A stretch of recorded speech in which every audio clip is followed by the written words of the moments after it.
அழகான காட்டில் வெயில் காலமாக இருந்தது. அந்த சமயம் வெயில் காலம் முடிந்து மழைக்காலம் தொடங்க ஆரம்பித்து விட்டது. லட்சுக்குருவியின் வீட்டில் மழை அதிகமாக பெய்தது. லட்சுக்குருவியின் கணவர் இறந்து விட்டார். மழை துளி வீட்டுக்குள் வந்தது. லட்சு முட்டைகளை மறைத்து வைத்தது.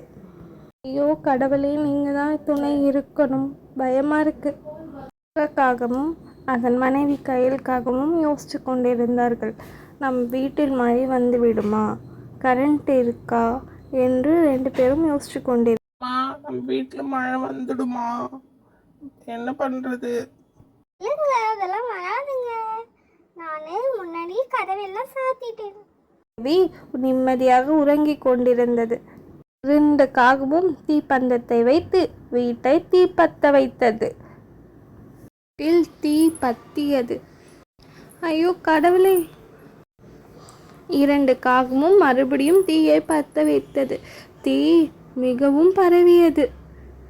ஐயோ கடவுளே, என்ன பண்றதுன்னே தெரியலையே, யார் இந்த வேலையை பார்த்தாங்களே என்று தெரியவில்லை என்று லட்சுக்குருவி உட்கார்ந்து கொண்டிருந்தது. மழையும் பெய்து தீயை அணைத்தது. தீ எல்லாம் அணைந்து மழை பெய்து வீடே நனைந்து விட்டது. இது 2 காகமும் பார்த்து கொண்டே இருந்தது மரத்தடியில் நின்று.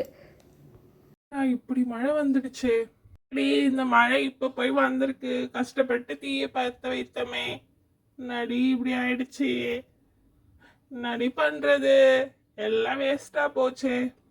ஆமாங்க, நீங்க சொல்றது கரெக்ட் தாங்க, மழை வந்துடுச்சுங்க.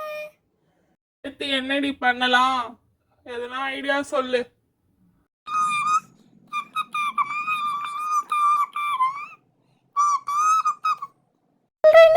அப்படியா?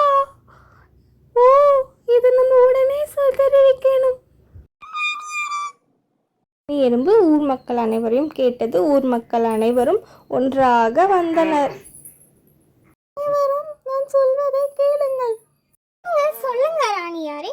இந்த கயல்காகமும் அதன் மனைவி தங்கக்காகவும் 2 பேரும் தான் இதெல்லாம் வேலை பண்ணியிருப்பார்கள் என்று தெரியும்.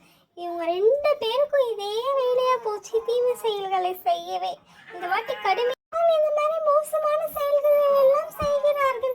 இந்த முறை அவங்களுக்கு கடுமையாக தண்டனை வழங்கப்பட வேண்டும். எதுவா இருந்தாலும் சொல்லுங்க. வீட்டையே 2 பேரும் எரிச்சிட்டாங்க. நான் வீடு இல்லாம இருக்கிறேன். ஏதாவது பண்ணி தண்டனை கொடுங்கள் 2 பேருக்கும். நீங்கள் தான் துணையாக இருக்கணும். மறுநாள் காலை விடிந்தது.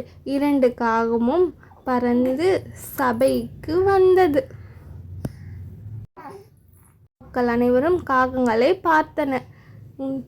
என்ன விஷயம், எதுக்கு கூப்பிட்டு இருக்கீங்க, எங்களை எல்லாரும் வர சொல்லியிருக்கீங்க? நீங்க தான் லட்சுக்குருவி வீட்டை பத்த வைத்தீர்கள். ஆமா ஆமா, மாமி கிளி சொல்றது உண்மைதான், நீங்க தான் பத்த வைத்திருக்கிறீர்கள். என்னுடைய வேலைக்கார எறும்பு பார்த்து விட்டார். உண்மை ஒற்றைக்கல் காகங்களே, மிகுந்த தண்டனை வழங்கப்படும் உங்கள் இருவருக்கும். ஏன் இந்த மாதிரி செஞ்சீர்கள்? எங்களை விட்டுருங்க.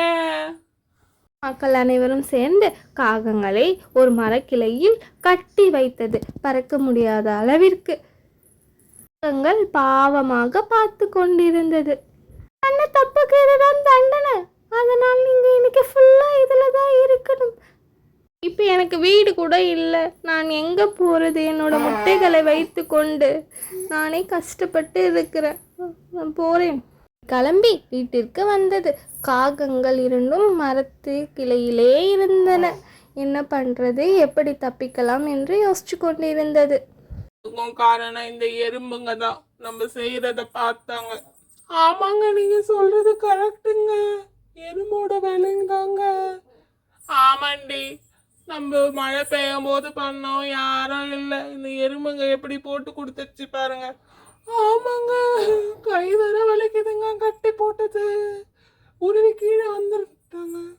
காகமும் பிடியில் இருந்து தப்பி பறந்து சென்றது. யாரும் பார்க்காத அளவிற்கு. வா சீக்கிரம் போலாம். குருவி வீடு இல்லாமல் பாவமாக நின்றது. உடனே மரத்திலிருந்து தேங்காய் ஒன்று விழுந்தது. நான் தான் தேங்காய், உங்களுக்காக தான் மரத்தில் இருந்து விழுந்து இருக்கிறேன். உங்களுக்கு என்ன வேணும்? எதுவா இருந்தாலும் என்னிடம் கேளுங்கள். உடனே லட்சுக்குருவி அழுது கொண்டு வீடு இல்லை என்று தேங்காயிடம் சொல்லியது. தேங்காய் அதற்காக அழகாக வீடு கட்டியது. ஊர் மக்கள் அனைத்து பறவைகளும் வந்து வீட்டை பார்த்தன. வீடு மிகவும் அழகாக இருந்தது. வெயில் வீடு சூப்பரா இருக்கு லட்சுக்குருவி. இல்லை தேங்காய் அண்ணன் இவ்வளோ ஹெல்ப் பண்ணியிருக்காங்க. இதுக்கப்புறம் எந்த இடி மின்னல் வந்தாலும் உன் வீட்டை எதுவுமே பண்ண முடியாது என்று மாமி கிளி கூறியது. லட்சுக்குருவி மிகவும் சந்தோஷமாக இருந்தது.